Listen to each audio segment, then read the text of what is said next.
¿Qué tal? ¿Cómo están? ¿Otra vez? Bien, debemos entender que este tema, me tomé una pausa, del rapto es muy largo, muy intenso. Es un tema arduo de mucho debate, de muchas posturas, y en la que no todos coinciden, pero yo voy a presentar mi opinión. Tiene que ver con la interpretación del arrebatamiento de la iglesia pretribulacional. Voy a dar los por qué, las bases bíblicas de por qué lo entiendo así, lo creo así, lo aprendí así, estudiando, leyendo y demás.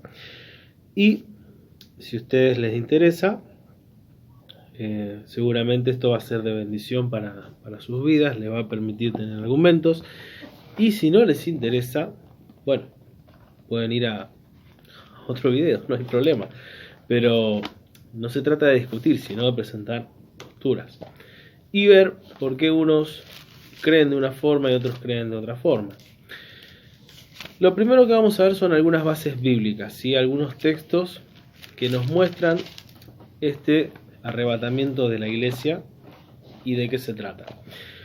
El más conocido lo encontramos en Primera de Tesalonicenses, capítulo 4, versículo 14. Vamos a leer hasta el capítulo 5. Dice, está hablando Pablo a los discípulos de Tesalónica que estaban sufriendo la pérdida de los que habían creído primero, la persecución estaba fuerte, y le dice: porque si creemos que Jesús murió y resucitó, así también traerá Dios con Jesús a los que durmieron en él. Sí, acá hay una promesa. La venida de Cristo, en la venida de Cristo, vendrán con él quienes han dormido en él, quienes han muerto en él, quienes han entregado su vida por él. Por lo cual os decimos esto en palabra del Señor, que nosotros que vivimos, que habremos quedado hasta la venida del Señor, no precederemos a los que durmieron. O sea, Pablo se está contando en un grupo que está todavía vivo mientras que sucede esta venida del Señor. Porque el Señor mismo, con voz de mando, con voz de arcángel y con trompeta de Dios, descenderá del cielo, y los muertos en Cristo resucitarán primero. Luego nosotros, los que vivimos, los que hayamos quedado, otra vez, que hayamos quedado, seremos arrebatados juntamente con Él en las nubes para recibir al Señor en el aire, y así estaremos siempre con el Señor. Por tanto, alentados unos a los otros con estas palabras. Pero acerca de los tiempos y de las ocasiones no tenéis necesidad, hermanos, de que yo los escriba, porque vosotros sabéis perfectamente que el día del Señor vendrá como ladrón en la noche, que cuando digan paz y seguridad, entonces vendrá sobre ellos destrucción repentina, como los dolores a la mujer encinta, y no escaparán. ¿Sí? Pablo, fíjense esto, dice: no sean como los que no tienen esperanza. Los que durmieron en Cristo volverán con Cristo. Nosotros creímos que Él murió, resucitó, así también estaremos con Él. Y dice que el Señor con voz de arcángel, con voz de mando, con voz de arcángel, va a llamar. Los muertos en Cristo resucitarán primero. Luego nosotros, dice, los que vivimos, que hayamos quedado, seremos arrebatados. Y esa palabra arrebatados, vamos a analizarla ahora en un momento. Habla de tomar para sí mismo. Habla de como algo que sucede en un instante, como que es tomado algo con violencia. Lo vamos a ver después, ¿sí? Dice, juntamente con ellos, los que resucitaron, los que durmieron primero. ¿Dónde vamos a recibir al Señor? En las nubes, en el aire. Entonces, esto nos habla de algo. Por un lado, vamos a ver, la venida del Señor se completa, su segunda venida es cuando Él pone sus pies allí en Armagedón. Lo vamos a ver más adelante, no nos adelantemos ahora. Es muy emocionante hablar de esto. Pero antes de eso, ocurre este hecho de que quienes están en Cristo son arrebatados. ¿Por qué? ¿Qué es lo que va a suceder? El día del Señor se vendrá como ladrón en la noche. ¿Y qué es lo que va a pasar? Se va a proclamar paz y seguridad, y entonces vendrá destrucción repentina. ¿Qué es lo que vamos a ver ahora en los sellos? Bueno, justamente lo primero que aparece es una solución: paz, seguridad, victoria, pero luego comienzan los juicios de una manera muy tremenda. ¿Qué es lo que está pasando con el mundo hoy? Todo el mundo sufriendo por esta cuarentena, por este virus, por las consecuencias económicas. ¿Qué es lo que esperan? ¿A quién buscan? A uno que aparezca con una solución mágica y le diga esto es así y zafamos todo. y se prepara de alguna u otra forma una ayuda económica para acá, para allá, que presenta una plataforma económica mundial, un gobierno de alcance mundial, órdenes, por ejemplo, de la OMS a nivel mundial. De hecho, hoy leía un informe que, hablando hacia las iglesias, a quienes hacemos culto, que durante un año se va a prolongar este tema de el aislamiento en las reuniones, por lo menos eso decía el documento, firmado por Ginés García, creo que es, no me acuerdo el nombre del ministro ahora, y también por Cafiero. Lo vamos a ver después. Bueno, ahora, ¿en dónde más encontramos esta misma palabra, harpazo, zarpazo, jarpazo, que significa arrebatados en el aire? Bueno, la encontramos también en Juan capítulo 14. Y acá nos está hablando el apóstol Pablo, que es quien fue elegido por Dios para llevar el evangelio a lugares impensados para los apóstoles en un principio. Él fue a los gentiles, fue delante de reyes de todo el mundo y tuvo una gran revelación. Vemos que dice Jesús ahora, Juan 14:3. Y si me fuere, vamos a leer desde el 1. No se turbe vuestro corazón, creéis en Dios, creed también en mí. En la casa de mi Padre muchas moradas hay. Y si así no fuera, yo os lo hubiera dicho. Voy pues a preparar lugar para vosotros. Y si me fuere y os prepararé el lugar, vendré otra vez y os tomaré a mí mismo, para que donde yo estoy, vosotros también estéis. Acá se usa otra vez esa palabra, que se refiere a arrebatar, que se refiere a tomar lo suyo, elevar, cargar o llevar cargando, llevar así en brazos, tomar para sí mismo lo que es suyo. Jesús mismo dice que les prepararé el lugar, vendré otra vez y los tomaré a mí mismo, para que donde yo estoy ustedes también estén. Otra vez la palabra arrebatar. Primera de Corintios capítulo 15, versículo 51 al 53. Todo el capítulo 15 es tremendo porque es una revelación impresionante del apóstol Pablo, que habla acerca justamente de esto y de la necesidad de ser transformados. Habla de la resurrección de los muertos de una manera impresionante, pero vamos a ver esto. Dice: aquí les digo un misterio, no todos dormiremos, pero todos seremos transformados. Nuevamente Pablo, ¿qué pensaba? Que él iba a estar vivo en ese momento. Él estaba aguardando la venida del Señor ya. Dice: en un momento, en un abrir y cerrar de ojos, a la final trompeta, porque se tocará trompeta y los muertos serán resucitados incorruptibles y nosotros seremos transformados, el mismo patrón que Tesalonicenses, porque es necesario que esto corruptible se vista de incorrupción y que esto mortal se vista de inmortalidad. Habla nuevamente de una transformación en un abrir y cerrar de ojos, un momento en el que Dios va a aparecer, va a llamarnos, los que están muertos serán resucitados y nosotros seremos transformados. Y esto es lo que habla todo el proceso de transformación que obra Dios en el ser humano, que se predica en el Evangelio. Uno escucha, el Espíritu Santo nos convence, nos arrepentimos, somos perdonados, justificados, regenerados, comenzamos a caminar una vida de santificación donde no es que nos autoprohibimos cosas, sino que el Espíritu Santo que mora en nosotros nos lleva a nacer de nuevo y a dejar en el pasado todas las cosas que antes nos habían separado de Dios, para finalmente terminar en este tiempo siendo glorificados en la presencia del Señor para habitar con Él en la eternidad. De eso habla la Escritura en este momento. Sigamos un poquito. Rapto quiere decir ruptura, secuestro. No me gusta por eso mucho decir rapto, me sale por costumbre, pero lo más adecuado es hablar de arrebatamiento, quitar de repente.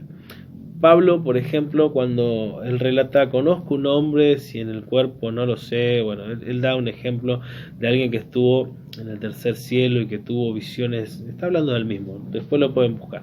Él utiliza esa misma palabra, fue arrebatado. Cuando Cristo asciende, también se usa esta misma palabra, harpazo, zarpazo, como quieran decirle, que nos habla de algo que es tomado bruscamente y llevado a la presencia de Dios. En el Antiguo Testamento, que es sombra de todas las cosas que habían de suceder, que habían de pasar, donde una y otra vez se nos presenta un cordero que sería sacrificado, se nos presenta la necesidad de que el Mesías debía sufrir, debía entregar su vida para salvación nuestra. También hay figuras de este mismo rapto. Vamos a ver algunos ejemplos. El primero que encontramos es Enoc. Enoc es un tipo de iglesia, ¿sí? Él caminó con Dios 360 años, si no me equivoco, 65 años. Este hombre fue un hombre íntegro. Se da testimonio de él también en Hebreos capítulo 11. Caminó con Dios y fue traspuesto, fue arrebatado. Él se salvó del juicio que vendría en su tiempo, años más tarde, en el diluvio. Antes fue arrebatado. Noé, en cambio, es más bien un tipo de Israel. Y vamos a ver por qué en los próximos videos. Es alguien que fue librado del juicio, fue librado del diluvio. ¿Cuándo? Cuando entró en el arca. ¿Y qué representa ese arca? Ese arca representa a Cristo. Noé muestra a alguien que esperaba la promesa de Dios, que fue obediente al Señor, que sirvió al Señor, pero recién cuando entró en el arca, entonces comenzó a derramarse el diluvio, por así decirlo, se desató la ira de Dios, se purificó la tierra, pero Noé fue guardado, se salvó a través de la prueba, a través del diluvio. Lot también es una persona que es salvada del juicio. Cuando Sodoma y Gomorra son condenados porque su maldad había subido delante de la presencia de Dios, Abraham decide interceder por Lot y este hombre es quitado de ese lugar. Van ángeles, toman a Lot, a sus hijas, su esposa luego se convierte en estatua de sal porque volteó a ver lo que estaba sucediendo, y antes de que llegue el juicio fue quitado. Elías también es un ejemplo de alguien que fue arrebatado. Él, sabiendo que sería llevado por Dios al cielo, su discípulo Eliseo lo seguía a todos lados, y en determinado momento vino un carro de fuego que los separó y un torbellino subió a este Elías al cielo. Fue tomado por Dios. Y se utiliza una palabra muy similar a esta que nosotros encontramos en el griego, en el Nuevo Testamento, arpazo. No recuerdo el nombre, pero también habla de un arrebatamiento brusco. Moisés también tuvo, o se entiende, que tuvo una especie de arrebatamiento. ¿Por qué? Bueno, Moisés no entró en la tierra prometida. Moisés murió. Y no hay muchos detalles de eso, pero se dice en la escritura que fue Dios quien ocultó el cuerpo de Moisés, como que lo enterró.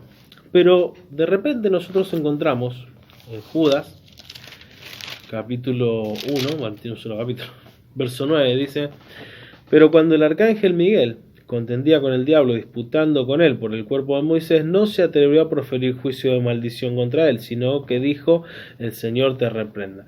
Que no vamos a hablar de ese tema ahora, pero ¿qué es lo que estaba sucediendo? Bueno, algunos creen que al ser Moisés un hombre tan impactante y tan relevante para la historia de Israel,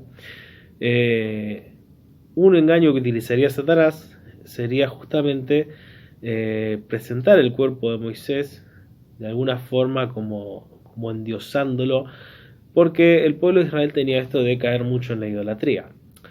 Otros dicen que cuando la escritura dice murió Moisés, en realidad la palabra que se usa se puede entender como que terminó su trabajo o cesó de sus ocupaciones y entonces fue arrebatado.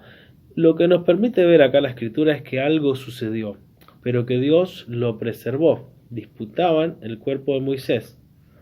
Algo estaba pasando ahí.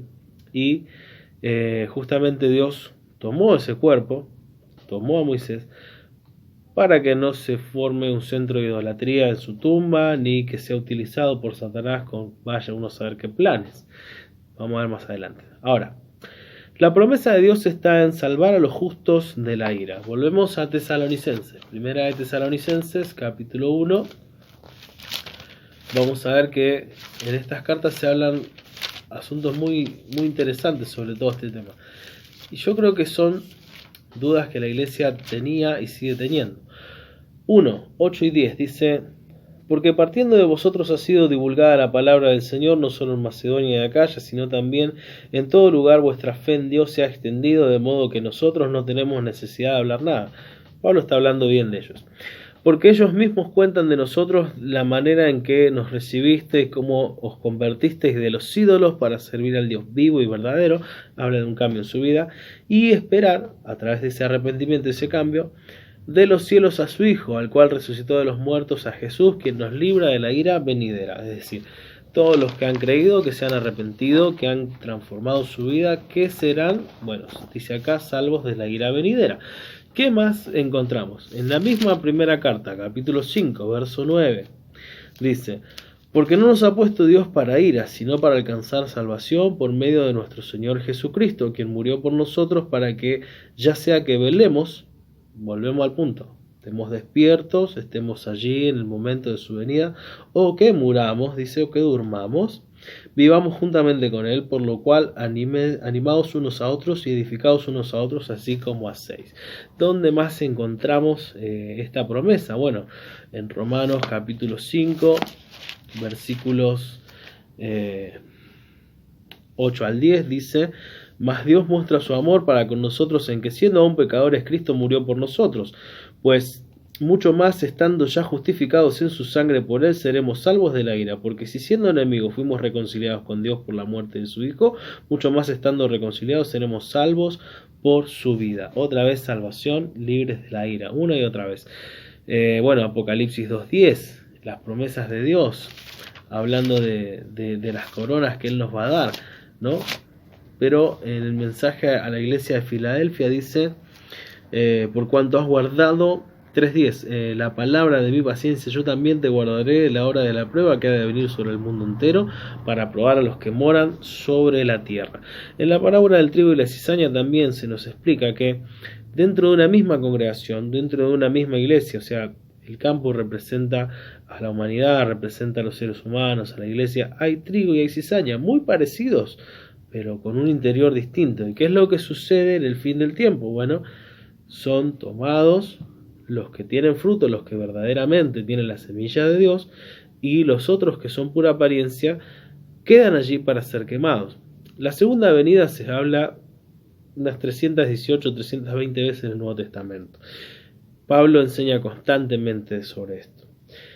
¿Qué pasó con esta enseñanza? Y acá nos metemos en el tema. Bueno, en la historia de la iglesia vimos que la iglesia pasa por un periodo de organización y persecución, luego la iglesia se vuelve una iglesia estatal, lucha contra la herejía, pero a su vez también se comienza a corromper. Entramos después en la etapa del oscurantismo, toda la Edad Media, aparece en un momento dado, a finales ya la Reforma, y comienza allí a darse una revelación progresiva de las Escrituras que se habían escondido durante unos 1000 años prácticamente fuera del alcance de las personas. ¿Qué es lo que sucede? Bueno, Manuel Lacunza y John Derby, entre otros exponentes, comienzan en el siglo XVIII a predicar sobre el arrebatamiento inminente de la iglesia antes de la tribulación. A favor de esto, encontramos que, bueno, ellos entienden el arrebatamiento de la iglesia antes de la tribulación, entienden que es inminente. ¿Qué vemos en contra? Bueno, hay un error interpretativo en cuanto al cumplimiento de las señales. Nosotros hoy vemos que el reloj de Dios comienza a marcar el tiempo del fin desde que Israel vuelve a su tierra, cumpliendo así las profecías de Isaías, algo que parecía totalmente imposible, sin ningún otro antecedente en la historia, en la sociología. Israel, luego de haber pasado casi 2000 años, desde el año 70 hasta el año 1948, vuelve a su tierra, vuelve a poblar el lugar que Dios le había entregado, vuelve a establecerse como nación, y ahí se cumple entonces lo que Dios había prometido. Comienzan a pasar muchísimas cosas más. Marcos 13, Lucas 23, Mateo 24, hablan de las señales que nosotros vemos: aumento de guerras, rebeliones, sediciones, catástrofes climáticas, hambre, peste. Todo esto nosotros somos testigos. La globalización que comienza a darse luego de la Segunda Guerra Mundial, una plataforma que prepara el nuevo orden mundial. Todo esto nos muestra a nosotros que Cristo viene pronto. Entonces, ¿Es inminente? Sí. No sabemos cuándo va a pasar, pero sabemos que va a pasar. Ahora, debemos entender que las señales anuncian este momento. En segunda de Tesalonicenses, y ya casi estamos terminando, ustedes pueden buscar información de todo esto. De todos modos, me interesa leer este texto. Dice en segunda de Tesalonicenses, capítulo 2, dice: pero con respecto a la venida de nuestro Señor Jesucristo y nuestra reunión con Él, os rogamos, hermanos, que no os dejéis mover fácilmente de vuestro modo de pensar, ni os conturbéis ni por el espíritu, ni por palabra, ni por carta, ni como si fuera nuestra, en el sentido en que el día del Señor está cerca. Pablo constantemente piensa eso. De hecho, hasta su muerte él piensa que el día del Señor está por pasar. Vemos despidiéndose de Timoteo, él le dice en 2 de Timoteo 4:8 que el Señor guarda a los que aman su venida. Él ya estaba para morir, dice: yo estoy para ser sacrificado, pero aún aguardaba que Cristo podía llegar en cualquier momento. Dice: nadie los engañe en ninguna manera, porque no vendrá el Señor sin que antes venga la apostasía y se manifieste el hombre de pecado, el hijo de perdición, el cual se opone y se levanta contra todo lo que se llama Dios y es objeto de culto, tanto que se sienta en el templo como Dios, haciéndose pasar por Dios. Esto está más detallado en Apocalipsis, también en el libro de Daniel.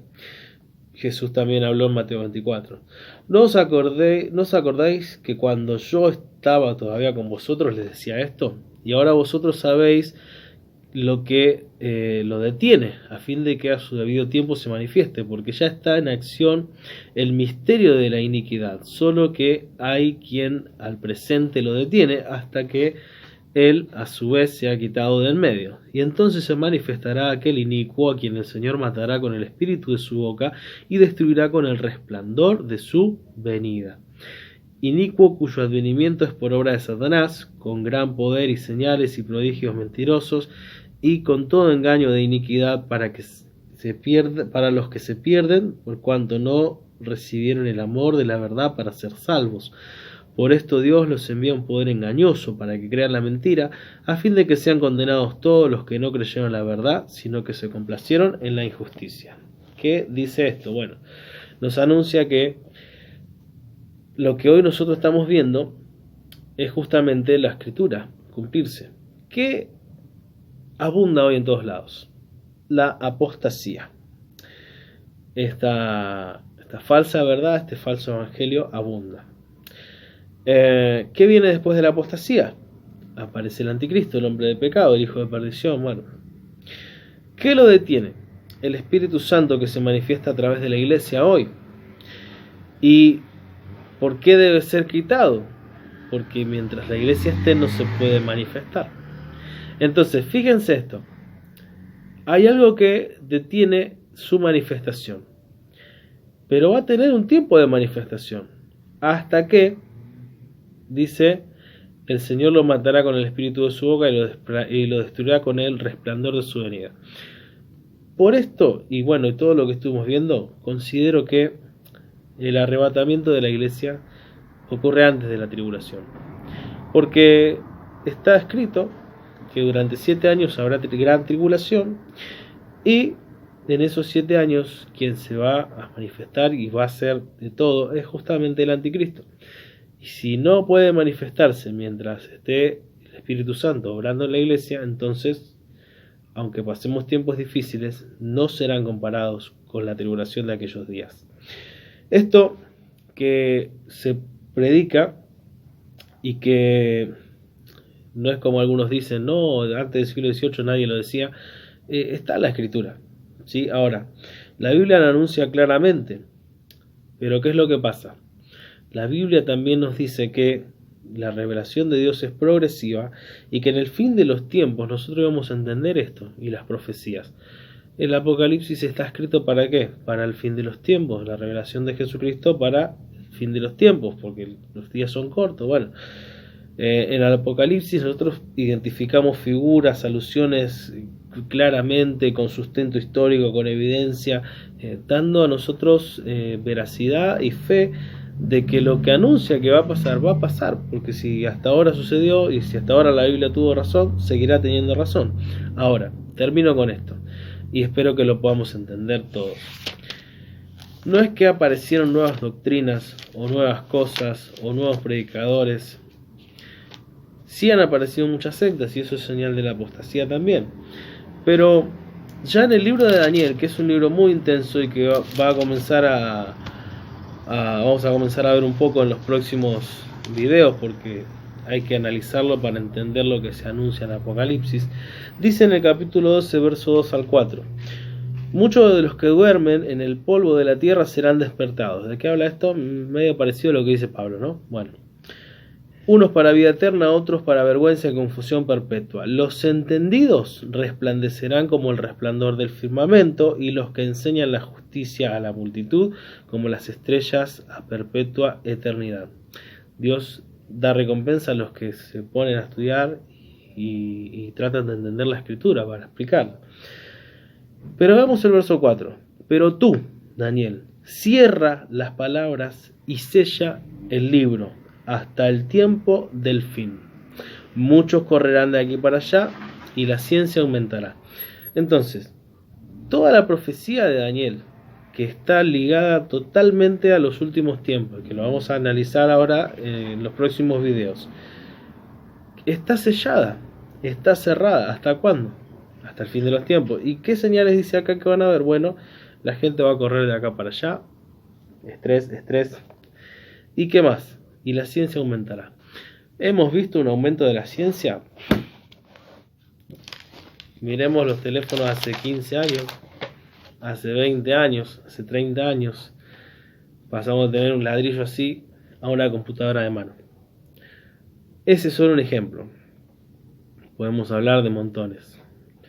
Pero lo cierto es que la ciencia ha aumentado y que la gente cada día corre más. Y que lo que estaba sellado hoy empieza a ser entendido, porque el Espíritu Santo da revelación, da entendimiento. Solo necesitamos buscarlo y ser sensibles. ¿Qué te quiero decir con esto? Con esto ya termino. Anhelo de todo corazón que si dudabas de la existencia de Dios, empieces a creerle y que le abras tu corazón. Que te animes a decirle con tus propias palabras lo mucho que necesitas conocerlo, lo mucho que querés que esté en tu vida si hasta ahora no lo conocías. Que lo invites a ser parte y que puedas de todo corazón arrepentirte de tus pecados. No se trata de que te arrepientas de cosas que te gustaron o no te gustaron hacer, sino que vos sabés que a Dios no le han agradado y que quizás han dañado tu vida también, te han hecho mal y no las has podido dejar. Que puedas decirle de todo corazón: Dios, quiero establecer una amistad contigo, te quiero conocer. Anhelo estar en esos que serán tomados a ti mismo, que serán arrebatados para estar contigo. Quiero estar en esa adoración, quiero rendirte mi vida como esos seres majestuosos que con todo su poder, sabiduría e inmensidad te reconocen a ti. Te pido perdón por mis pecados y me arrepiento de ello. Escribe mi nombre, Señor, en tu libro y ven a morar en mi corazón a través de tu Espíritu Santo. Te lo pido en el nombre de Jesús. Amén.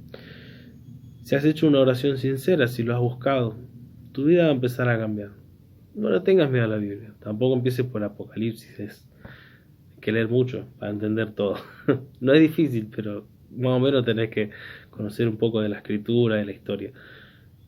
Te invito a que comiences a leer el Evangelio de Mateo, de Marcos, de Lucas, de Juan. Tenés montones de cosas para aprender del Señor. Y estoy seguro que Dios te va a bendecir mucho. Nos reencontramos en el próximo video. Un abrazo grande. Dios te bendiga.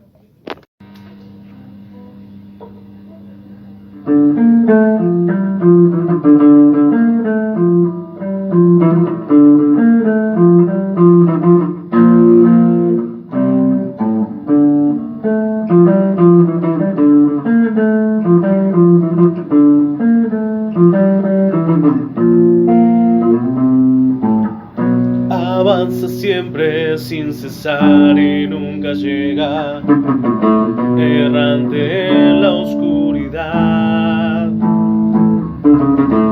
buscando restos del amor que se ha perdido.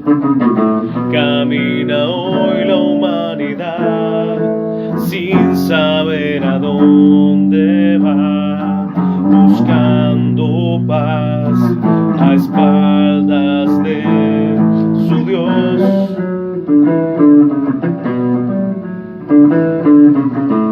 A pesar que viejos muros fueron derribados, hay un mundo lleno de maldad que al impulso de su propio vértigo han caído en esta ciénaga infernal, presa de su propio mal, buscando paz a espaldas de su Dios.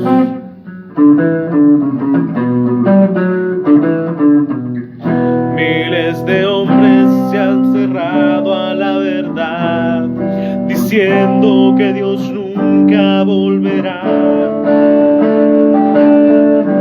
porque buscaron en el cielo una señal, sin antes ver su propio corazón.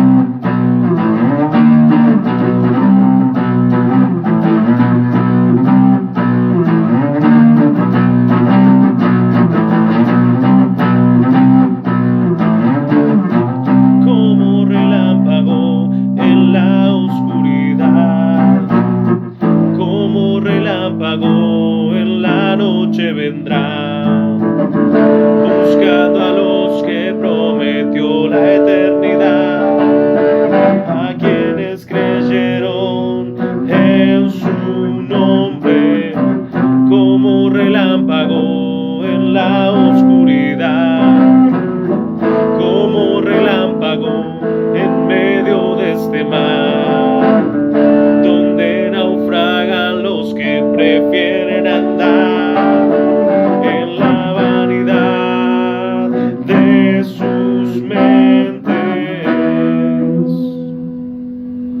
Bueno, más o menos.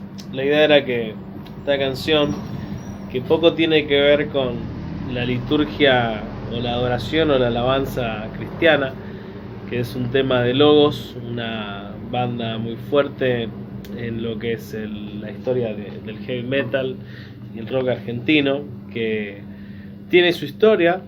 Ellos, estando en la agrupación B8, tienen un encuentro con el Señor, impacta sus vidas el mensaje del Evangelio, la vida de Beto Samarvide, del señor Roldán, que es una falta de respeto que yo toque la guitarra así, pero bueno, es una disculpa. Este es un mensaje que se proclama desde hace muchísimo y que ha llegado a todos los niveles por la profundidad que tiene, como relámpago en la oscuridad, en la noche, así en un abrir y cerrar de ojos Él vendrá por aquellos que han creído en su nombre, aquellos a los que Él le prometió la eternidad. De eso va el estudio de hoy. Espero que haya bendecido tu vida. Un abrazo grande. Espero que hayas disfrutado de esta canción, que no te dé pena. Y si te gusta el género, búscalo. Suena muchísimo mejor que yo con mi guitarra. Un abrazo. Dios le bendiga.